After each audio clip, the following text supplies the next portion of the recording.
Sa temang tamang nutrisyon, tamang pag-aalaga, malusog na ina, malusog na sanggol, isinagawa ang programang Empowered Motherhood, Safeguarding Health for Mothers and Babies. Ito ay sa conference hall ng Rural Health Unit ng Ramon.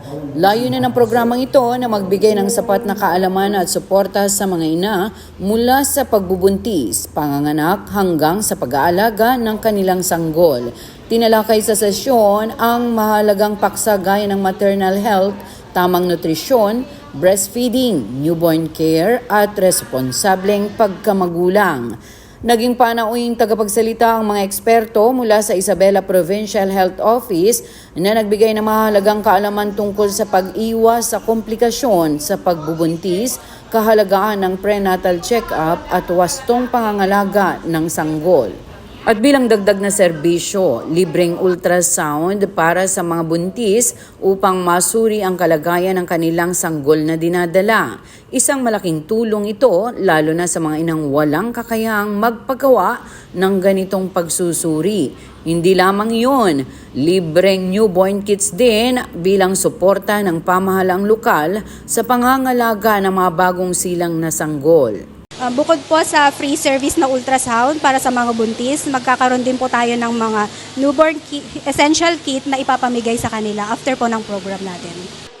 Nagpapasalamat po kami dahil ang programang ito ay naging posible sa tulong po ng ating LGU na sa pangunguna ng ating butihing mayor, si Honorable Giovanni M. Vizcara.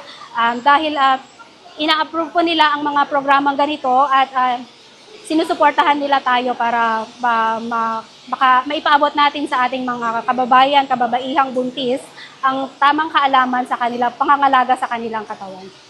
Sa mensahe ni Honorable Mayor Giovanni Vizcara, binigyang diin niya ang kahalagahan ng family planning upang maging mas handaan niya, mas responsable at mas ligtas ang pagbuo ng pamilya. Pero gaano nga ba kayo kahanda? Kung ito ay lalong-lalo sa mga first time mabuntis, o kahit pa pangalawang beses mong mabuntis, o kahit pa pang-lima mong buntis yan, gaano kayo kahanda sa inyong pagbubuntis?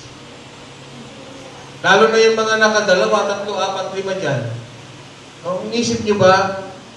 Naisip nyo na ba yung kahirapan ng buhay nung first time mong magbuntis, nung second time mong magbuntis, at ngayon buntis ka na naman?